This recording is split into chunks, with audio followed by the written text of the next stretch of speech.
Ed, thank you so much. I appreciate it. It's an honor to be here. Thank you for inviting me. Thank you for letting me be part of this community and this larger conversation. Um, the I think I'm unmuted here. Yeah. Can you hear me now?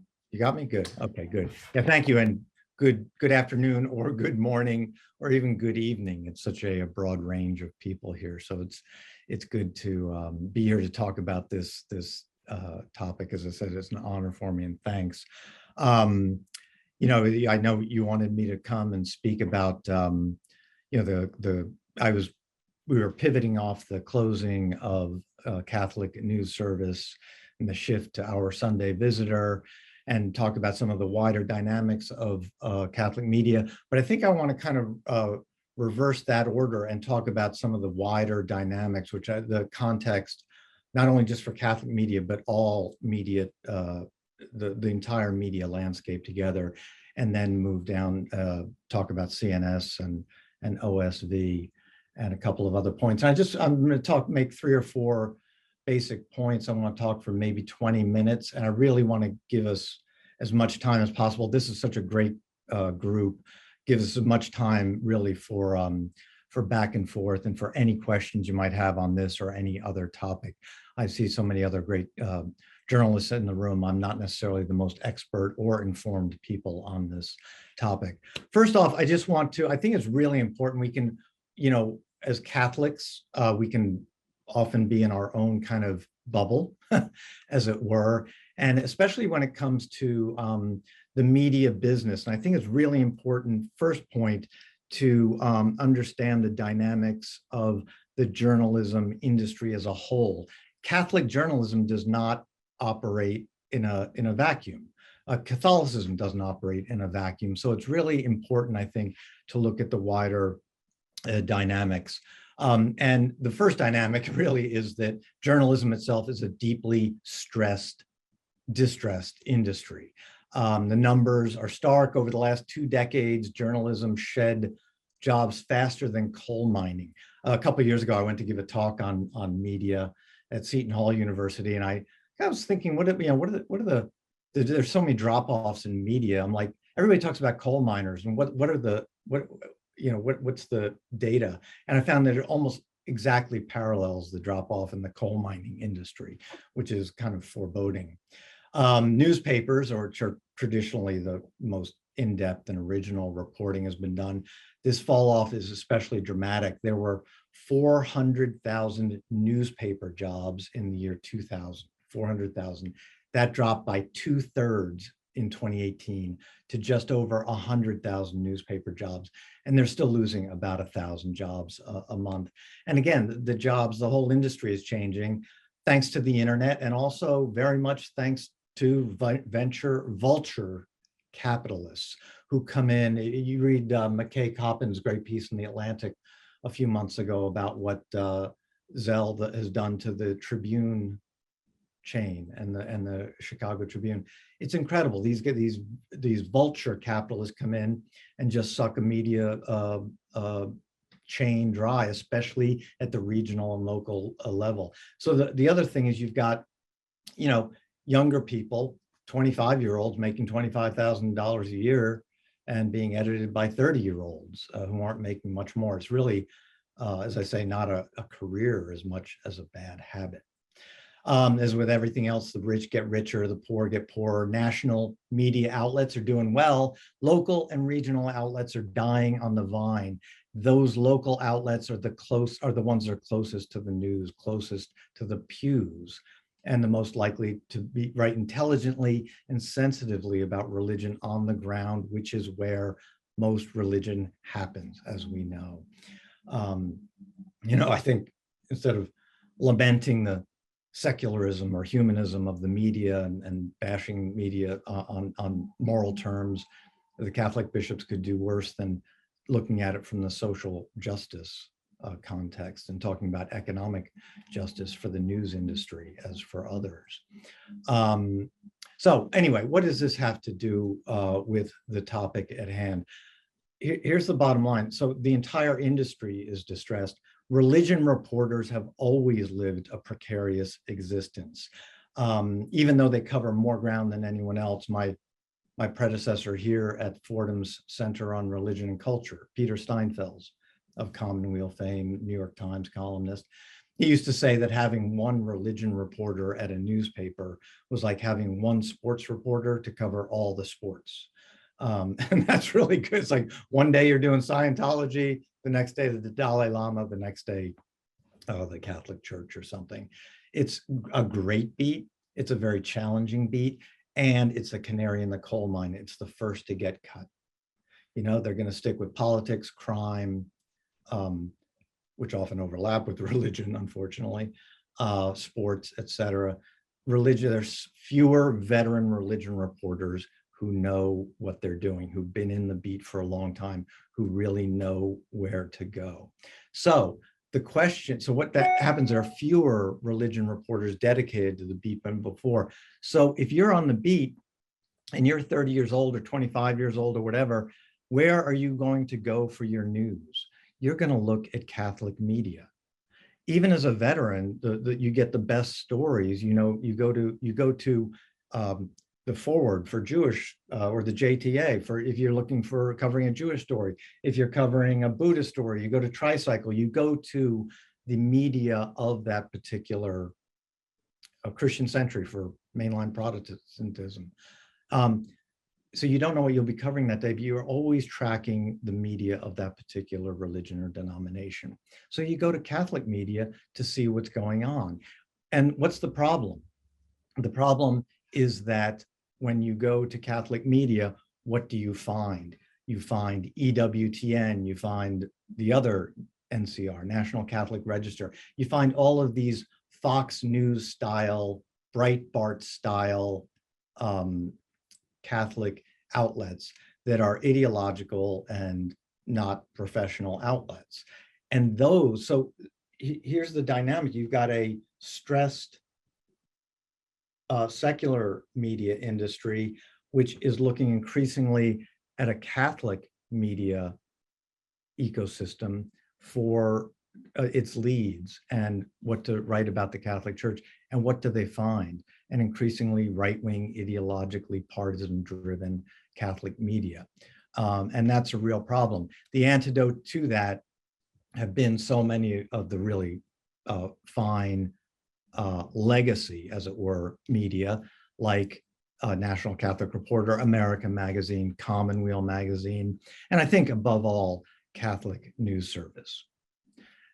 And that which I've just told you are some of the points I made in a talk to bishops and theologians at a conference at Loyola Chicago that I helped organize in March. It was an excellent dialogue, and I made some of those and praised Catholic News Service in my remarks about the media and the whole ecosystem of Catholicism. And just a few weeks later, what happens? They close Catholic News Service. So what's going on there? As you say, I was so stirred by the closing of the 102-year-old Catholic News Service that I wrote that piece for National Catholic Reporter, and you can go back there and read some more of my thoughts about that. I think as much as anything, I think it was a surprise to a lot of the bishops. I would say, look, you know, part of this is CNS had been a target by a lot of right-wing ideologues within the hierarchy for years. That's why they set up the National Catholic Register. That's why they boosted EWTN. They were trying to undermine their own news service, which is about as dysfunctional as you can get. So they're, you know, CNS, which does it straight down the line, true professionals, really an exemplar for people in all journalism, you know, was getting hammered in this, those who wanted, there's so many bishops who don't want communications, who don't understand journalism. They think it should be PR, public relations for the bishops, or apologetics for the Catholic Church. It can't be that. But so there's been a campaign against CNS for a long time. CNS has fended it off for a long time. But it also is a question of money. And the bishops, you know, a lot of them saw a budget line that they could cut. I don't think they realized, a lot of them didn't realize what that really meant, but it happened. So again, the obvious dynamic is just as you need something like Catholic News Service out there, it gets closed and it basically cedes the ground to these more right-wing, partisan, well-funded, dark money sites on the right.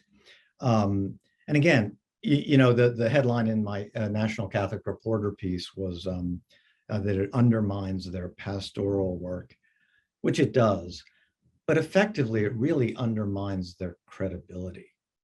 The bishops were technically are the overseers of Catholic News Service, but in its charter, it is an independent news service, and it was long respected as such. As one priest friend of mine who worked for a long time at the conference said, every time bishops would call up and complain about Catholic News Service, he'd point out that every time Catholic News Service writes a story about the sex abuse crisis, it actually undergirds the bishop's credibility. Here you're funding a news service which is writing about some of the worst things that the hierarchy is involved in. And again, it's really undermining not just their pastoral work, but undermining their credibility. And that is I think the crux of it, as it were. Now, moving on again to so there's a closure. Again, there was so much about it that it was also done in, behind closed doors. I don't think a lot of bishops knew what was going on. Certainly people at CNS didn't know what was going on. I have to give props to my friends and colleagues at Catholic News Service. They were the one who broke the story. It's that it's almost a poignant pinnacle of one's career, point of honor, that you can write your own obituary. But it's very, very, very sad as well. But the fact that there wasn't some real thought given and some open debate and open brainstorming about how Catholic News Service could be re-envisioned, could be financed, could move into a digital world. It's a difficult, very, very dynamic environment there for media. As I explained, it's not easy, but there are ways it can be done, and others have shown how it can be done. The fact that this just happened and just dropped and surprised so many people inside and outside the church is a problem in and of itself. Transparency leads not only just to accountability, but also to creativity and to better outcomes. So, and again, it's just a weird thing. They're going to keep the Rome Bureau, which is a great thing. I'm pleased for that.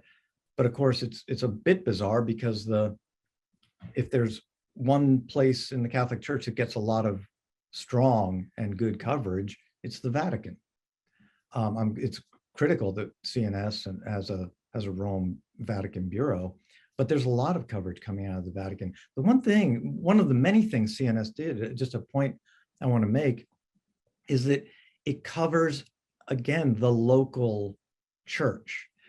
This goes back to the wider dynamics of the secular media industry. Local and regional papers are drying up. The national media is doing fine. The Washington Post is going to be fine. New York Times, Wall Street Journal are going to be fine. The shrinking of and the dying of local and regional media is as detrimental to our civic culture as anything you can imagine. There are studies that correlate the death of local media and the rise of disinformation and fake news. It's very similar to the problem in Catholic media. It's not just that news education, but it's also a question of solidarity and communion. CNS told me in my Brooklyn diocese what my brothers and sisters in the San Bernardino diocese are doing. That is critically important.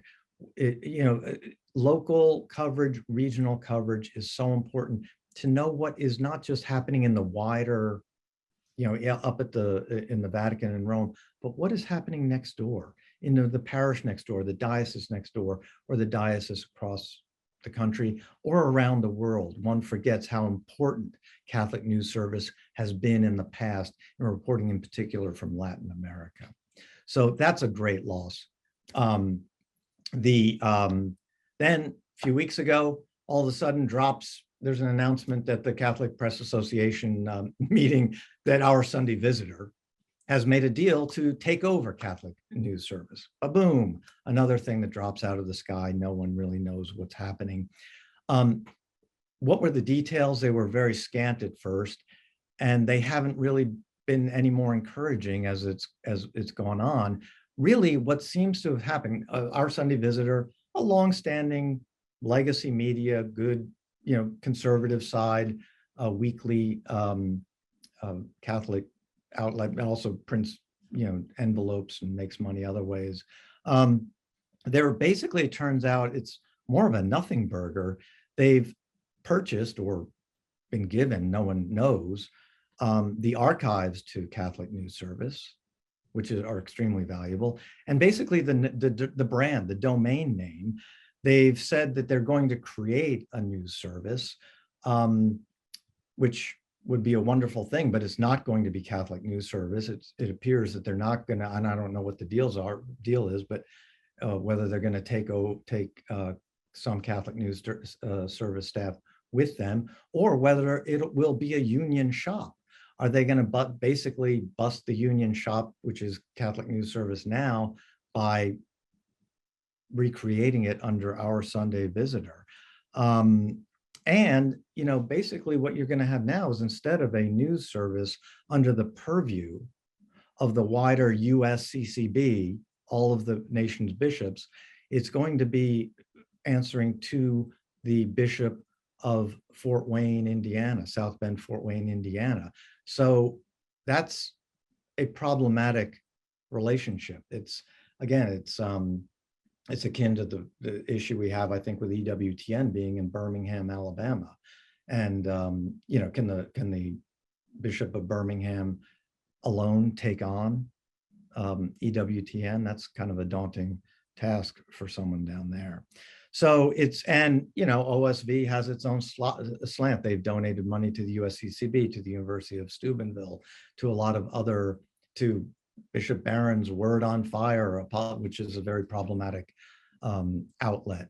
So there are so many questions. I think the bottom line is that CNS is still dead, as far as we can tell. It's not going to be the CNS that it was before, even if someone wants to call it that. So that's, I think that's a real problem and not encouraging.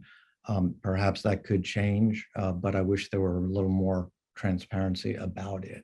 One last point I want to make and go to questions. I think this really raises a question of what is Catholic journalism, and what is a Catholic journalist. Again, the point I've made in my CNS piece, a quote from that is, Catholic journalism is not piety or apologetics. Again, so many of the critics, especially from the right, want to say this outlet is orthodox, that one is not orthodox. National Catholic Reporter, not orthodox. National Catholic Register, orthodox. Well, we can argue about which one is orthodox, but the question is not who is orthodox, it's who is a professional journalist, who is telling the truth. As I say, Catholic journalism is not piety or apologetics. I quoted Martin Luther: the Christian shoemaker does his duty not by putting little crosses on shoes, but by making good shoes, because God is interested in good craftsmanship. I wrote a follow-up piece for the blog at Sacred Heart University, which is a great blog. It's called Go Rebuild My House, and they have a great stable of journalists. And I pivoted off a comment by the tablet journalist Clifford Longley, who said that the Catholic Church, there's always a tension between the Catholic journalist and the Catholic Church because they have two different missions. I disagree. I think we should have the same mission, telling the truth. My thumbnail definition of what it means to be a Catholic journalist: a Catholic journalist is a Catholic who writes in good faith about Catholic things while following the trade's professional standards and ethical practices. Above all, a Catholic seeks the truth and reports it fairly without fear or favor. And again, I think that's not a bad definition for any Catholic leader out there. So I'll leave it at that. Thanks, and please, Deb, let's field any questions that folks might have. Great. Thank you so much, David. I think most of you may know our system. So if you would like to ask a question, you can raise that little hand symbol, or you can unmute yourself and allow yourself to come to the top. Just make sure you're not actually talking until we can bring your questions forward. So please go ahead and if you have a question, please raise your hand. I just want to start it out as people are getting themselves ready for their own questions, David. So who did make this decision if the bishops themselves were surprised? How does that happen? And how do bishops allow it to happen?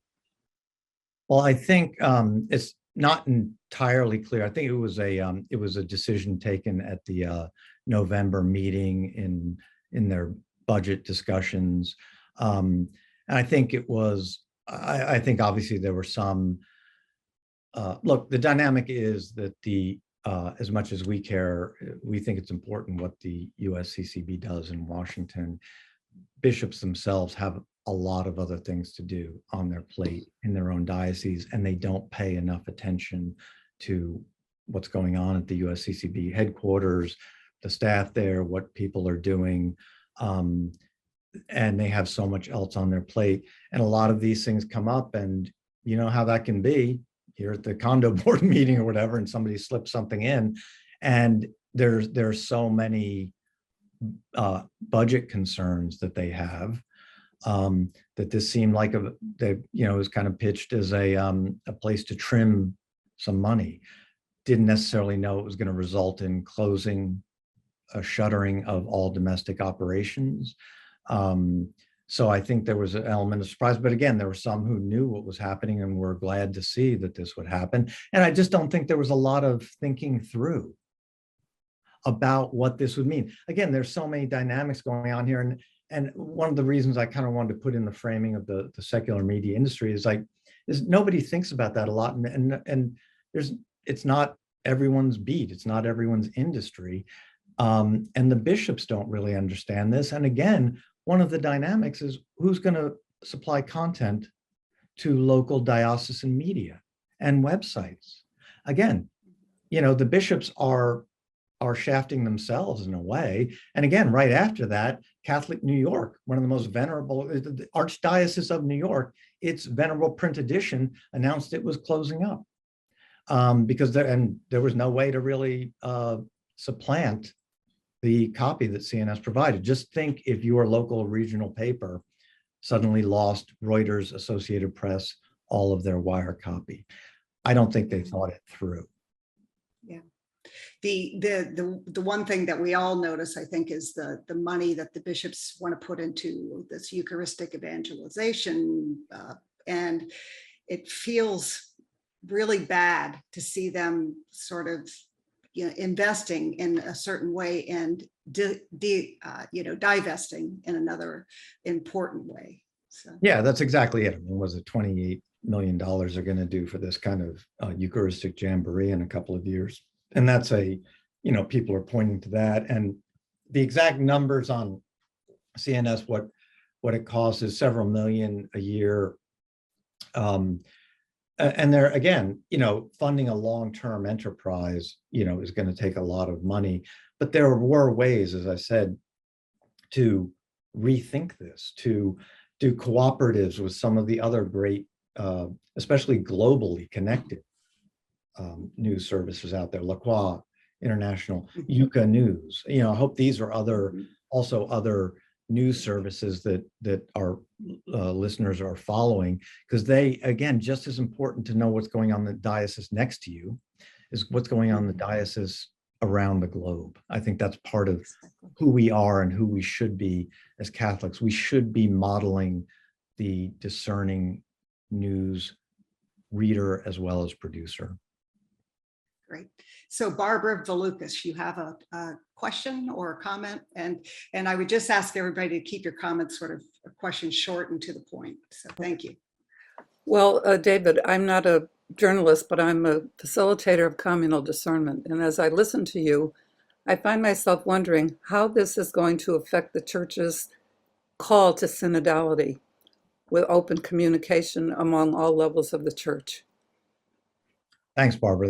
That's actually a great question. I raised that in our Loyola Chicago meeting with the bishops. In a way, you know, everybody loves to bash the media, blah, blah, blah. It's always shoot the messenger, right? But, you know, media in a way should mirror synodality, and synodality should mirror the media. It's communication, it's informing, it's listening. It's like, you know, there's so much of what, again, people who want to criticize the media, oh, it's just you telling us what to think, it's you telling us what to say, et cetera. No, you know, what you do as a reporter is listen. You listen, you talk to people. That's what a good reporter does. And you try and synthesize this kind of thing. It's a really, truly synodal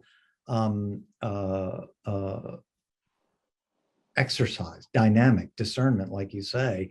And I think it should be seen that way. I think these two things go together very much, and it's informing us. You know, we're finding out about the truth, so we're finding out about the way other people live, and we're finding out how to respond.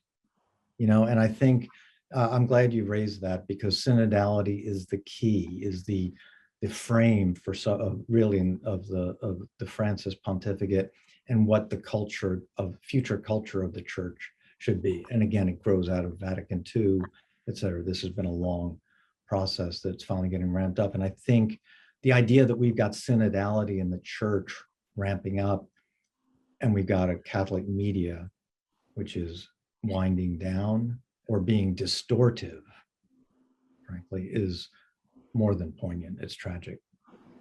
Thank you. David, we have some questions in the chat room. Someone asked, what is the budget for CNS, the operating budget? Do you know, happen to know? Oh, that's a good, yeah, that's a good question. I don't know. I don't even want to take a guess. I know, you know, they have subscriptions. Maybe there's someone else who's a little more.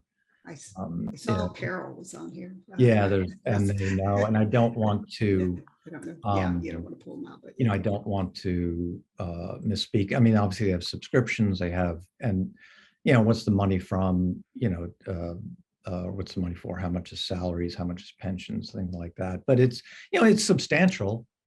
But there are also ways. I mean, you could have, if there have been a couple of years' notice for this, there are ways to go to foundations. There are ways to do things at other nonprofits. Again, one quick thing we can learn from the secular media. Look at the nonprofits. Look at the NPRs, the ProPublica, the other places that have found different ways to survive and even thrive without being beholden to, you know, just the standard advertising model that is so difficult to maintain. Mm-hmm. Budget for the youth program is like $28 million. Somebody had in there as well. Yeah. Oh, yeah. Somebody asked, what about Crux? Well, Crux, you know, it's interesting, but it's more of a blog. It's John Allen's kind of operation. John's been doing stuff, but you know, it's a very small operation. It's also funded by the Los Angeles Archdiocese and the Word on Fire. It's got, you know, it's really, you know, it does what it does. John writes his thing and it's fine and you know, for what it does. But again, the problem, you know, you can criticize any particular outlet. Problem is doing a proper news service. Look, National Catholic Reporter is great, but they're not a national news service. They don't have, you know, correspondents all over the country or all over the world who can produce just straight news on what is going on. They do a lot of terrific stuff, but it takes a staff and it takes a it takes a commitment to cover all kinds of different things. And Crux is just a small shop. It's John and his wife and a couple of other people, writing for them. So it's really, it is what it is. Barb, you have a question? Yes, I just looking at all this, it seems like a root of a lot of this issue is that the bishops that were probably involved in this really have their allegiance to a number of apostolates rather than really the good of the whole church. And I think especially Archbishop Gomez with being on the board of EWTN is a prime example. Also on the communications commission that was probably involved with this decision at the USCCB is Bishop Van next door in the Diocese of Orange, who invited EWTN to have their West Coast studios at his new cathedral complex there. So I just wonder, moving forward, how do we really address this issue of bishops really having more allegiance to special apostolates, special alliances than the broader good of the whole church? Yeah, I think that's key. And that's why I think, again, it's so key that you had a Catholic news service under the, independently chartered under the United States Conference of Catholic Bishops. It was at the service of all the bishops and all their dioceses. It wasn't the pet service of one particular bishop. There's a reason the Catholic News Agency, National Catholic Register, all of them started out in Denver with the help of Chaput and all the kind of Colorado Avignon, you might call it. I mean, it was specifically started out there, these alternate news agencies, to be under the purview of one or two particularly conservative bishops. It was a vanity project, which has obviously, like, many of these things can become very powerful and affects the wider church. That's a real problem. And that may be something I think that, maybe the Vatican will have to consider. Look, there's just not enough. Communications is at the heart of what the Catholic Church is, about what Christianity is. The gospel, the good news. Mary Magdalene, the first reporter, she's telling them this is the resurrection. Come on. This is the heart of what we do. Has there been nearly enough thinking about it, about what Catholic communications is, about what Catholic journalism should be? Is it apologetics? Is it ministry? Is it, it's become basically defending the Catholic Church. That's, again, there was just our Sunday Visitor publisher, Scott Rickard, did a thing about this, the new news service he envisions will be about promoting the Catholic Church. Well, maybe about promoting the truth. Maybe those things should be seen as going hand in hand. Maybe we need to update the Vatican Council document, Inter Mirifica, which wasn't really very well thought out, and certainly 60 years old is out of date. One last thing I would also put, there's a key here when you talk about particular bishops promoting these particular outlets, usually conservative outlets. That is not communication. It's not evangelization. That is preaching to the converted. It's preaching to the choir. Think about your audience. Tell me who your audience is, and I'll tell you if you're a journalist. Are you out there to talk to everybody, to report to everybody without fear or favor? That it kind of seems what evangelization should do. Or are you there to cultivate a particular audience of cable viewers? Thanks, David. Rita, you have a question. Hi, David. So thank you for this, taking your time to do this for us. So you partially answered my question. Was really, what confidence can we have that our daily visitor will really be a news service? And in a way, you partially answered that. I don't know if you want to comment on that more fully. Like, is there a way to, I don't know, I guess negotiate isn't the right word, but to appeal to them to really try to replicate Catholic news service? Do they have that capacity? What would it take? And are there any other potential sort of landing sites that CNS as a whole, I wouldn't say just individual reporters, because you've made the point, it's a whole enterprise.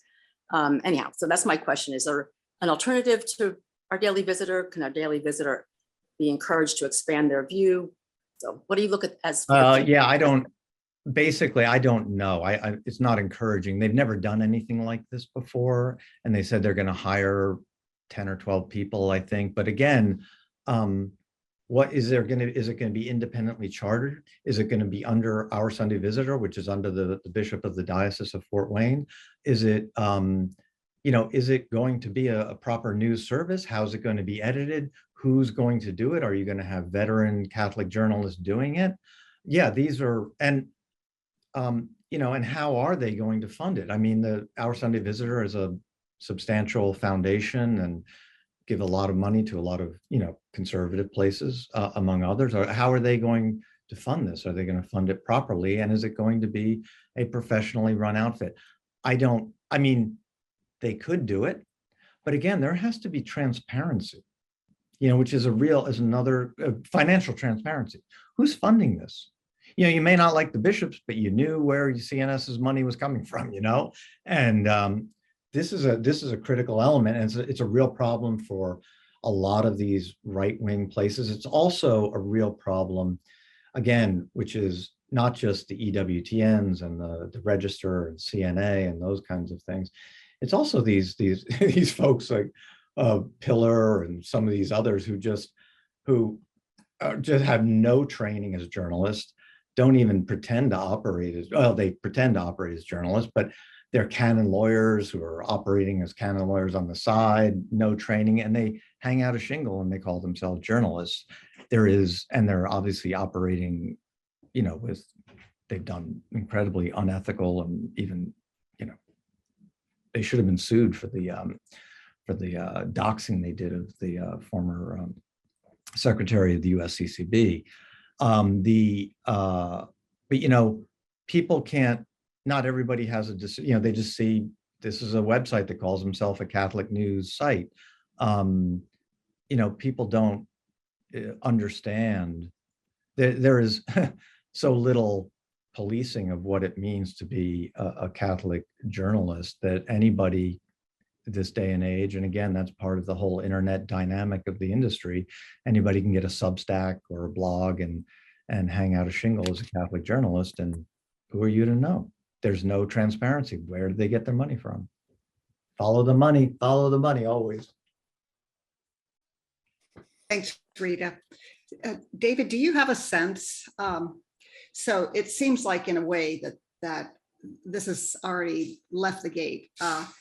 Could the USCCB, the bishops that care about it, pull it back? Is there any chance of, because, as you talk, it makes it very clear how this was under a broad umbrella, in a sense, all the bishops, and now how these other organizations or outlets will be, under one bishop, which will make it,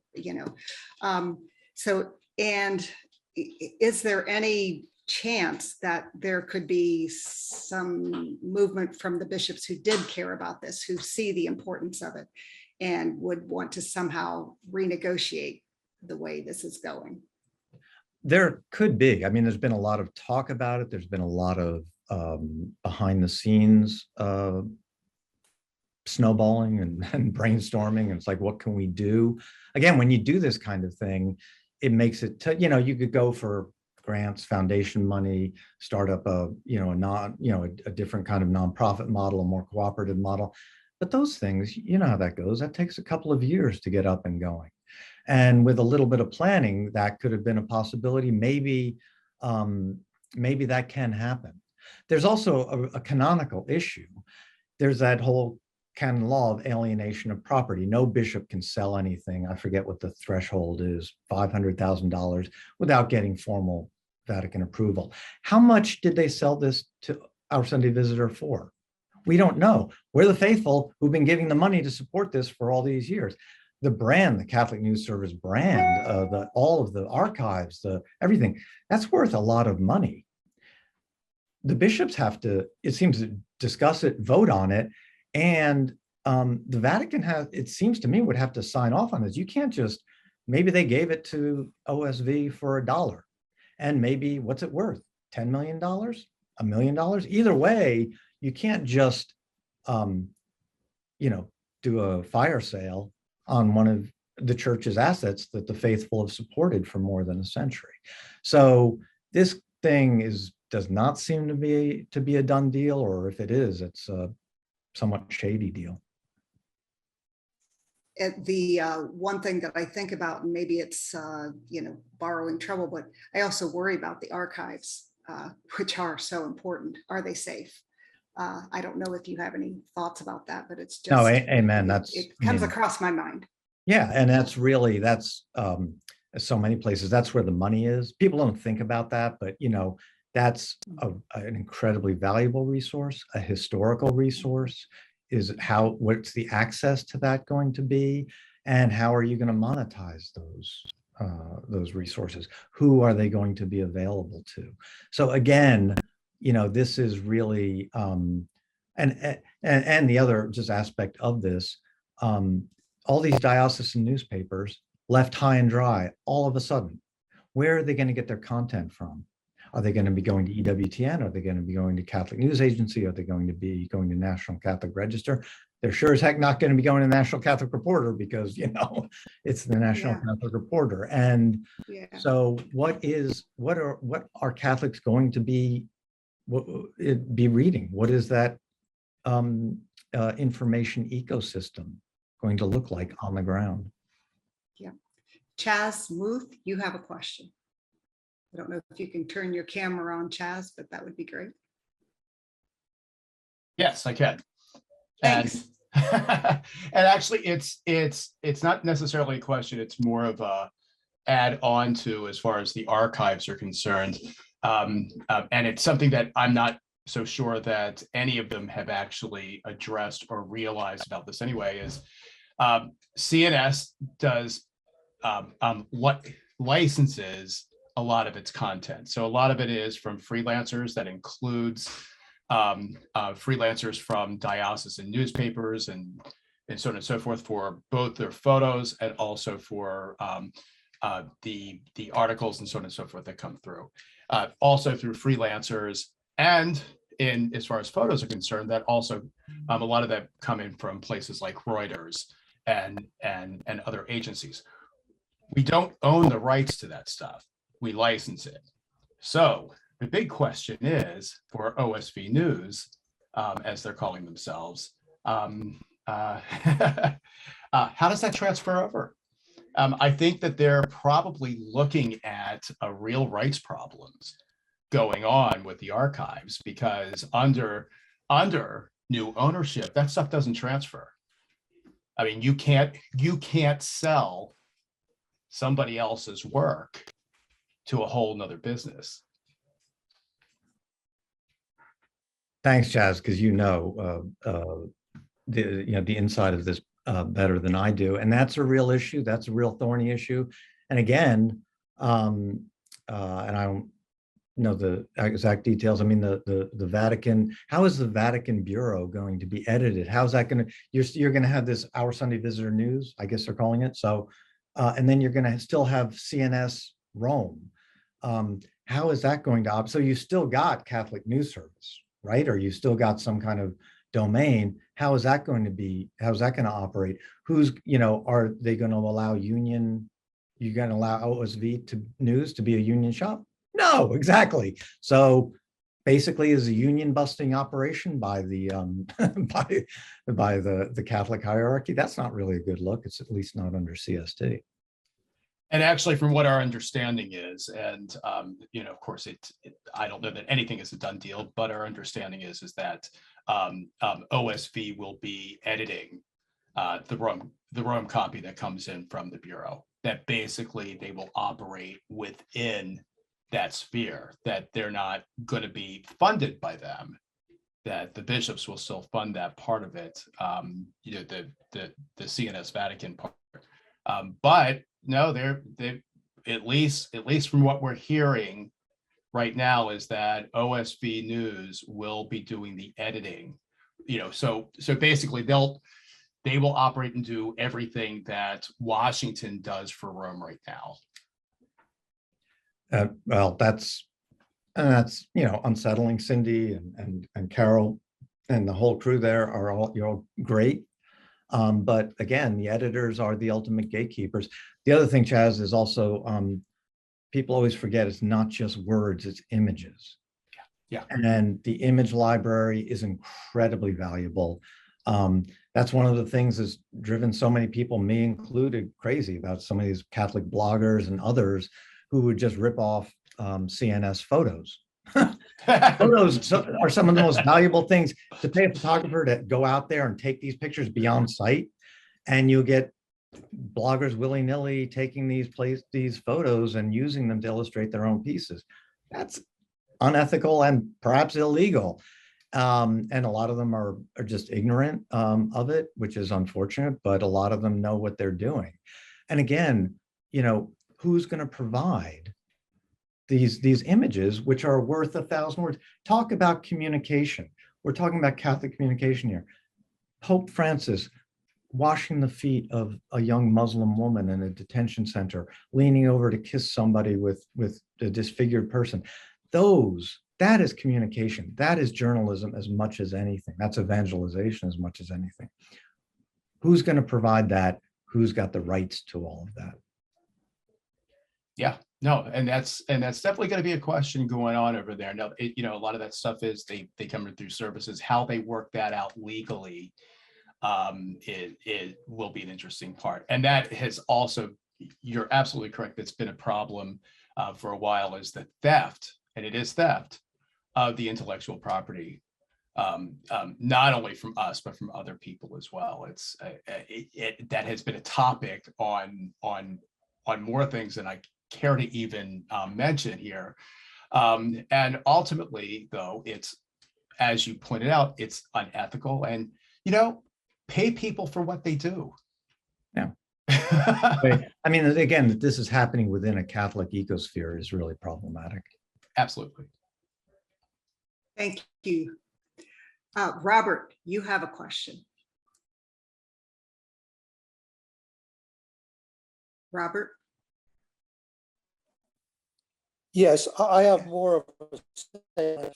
I'm 80 years old, graduated from Fordham back in the 60s. And I tell people what makes me believe in God more than anything else was having been in the Navy on a ship in the middle of the ocean, seeing that sunrise and sunset every day, and knowing somebody rather than a group of Einsteins. I've been a Catholic my whole life, but seeing what's happened in the last 10 years with the Boston disclosures, Cardinal Law getting promoted to a cathedral in Rome, this guy in New York told him what he did in Milwaukee, my local Catholic church, the two guys in charge would kiss Trump in the middle of Times Square. I lost all faith in the church hierarchy. To me, God is everywhere, not just in church. And I'm closer to God walking in my local park, looking at nature, than sitting in the back pew, listening to some guy who may or may not be a sect deviant tell me how to live my life. Well, you know, I got to say, that's a common sentiment and an understandable sentiment. I think the irony, and the very sad irony about this whole topic, is that there really is a lot going on that is good in the church. And I don't want to be a Pope Francis fanboy at all, because I think he deserves criticism on as much as anybody, and that's what Catholic journalism should do. But there's so much good happening, I think, because of this Pope, in terms of a wider consultation, synodality, women taking greater roles, reform of the Curia, kicking out those who should be kicked out. It's not great, but there is a lot going on. But there's especially a lot going on globally, not just, there's so many problems in the U.S. church. But I think that's always one thing I hold on to as someone who became a Catholic after working at the Vatican, which should be a miracle of the first order. But one of the reasons why is not just because it was the Vatican, because I got a bird's eye view and traveled around with the Pope and saw the global church, which is alive and is doing so many wonderful things. But here we have, there's been recently this kind of trope going around of Archbishop Naumann and others saying, oh, Pope Francis, who's very critical of the U.S. Church, saying he doesn't understand the U.S. Church. Well, I think maybe he understands it better than some of the hierarchs here do. The Pope doesn't understand this one very conservative, very politicized wing of the U.S. Church. Maybe some of these bishops need to understand their own church, and the way they should do that is by keeping things like Catholic News Service alive. Thank you. So I think this will be our last question. Sister Mary Jerome, you have a question? We're getting close to the hour.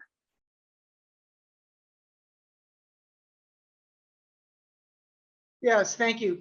Most of what I wanted to ask, Deb covered in her questions to you, but I find this so frustrating. I was really angry when I first heard about the closing of the news service.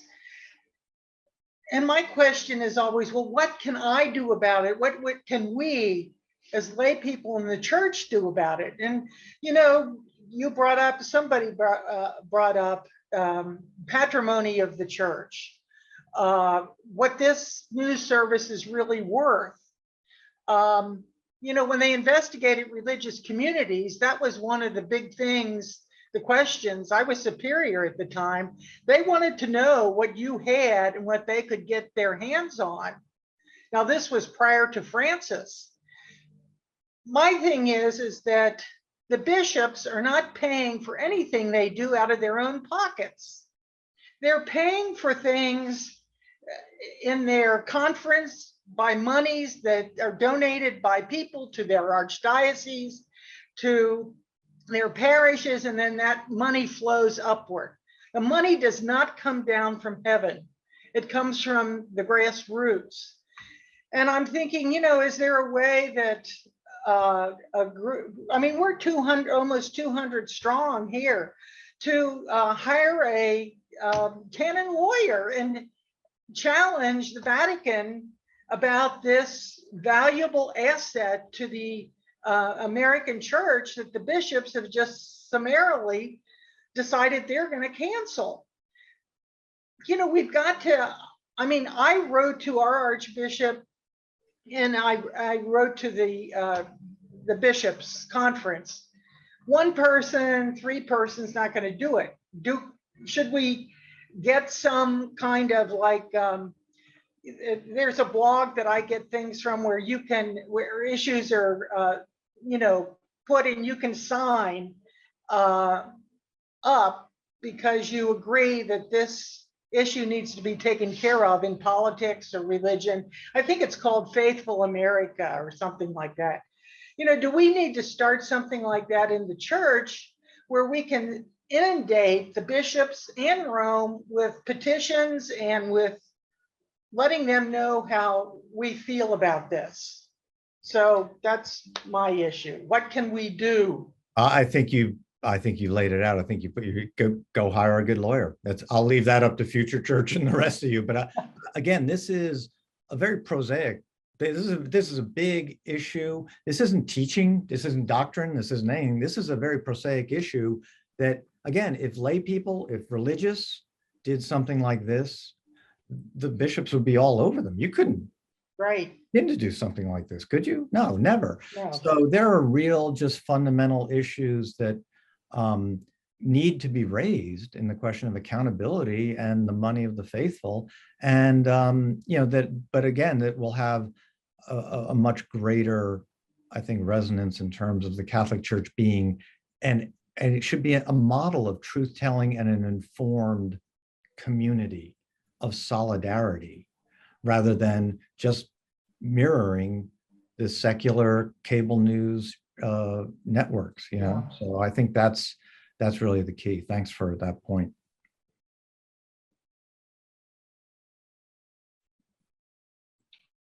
Thank you again, Sister Mary Jerome. You're drumming up some really good ideas, which we will, you know, look at and look to see if there's a way to go forward that would be useful and that we could maybe offer some leadership on.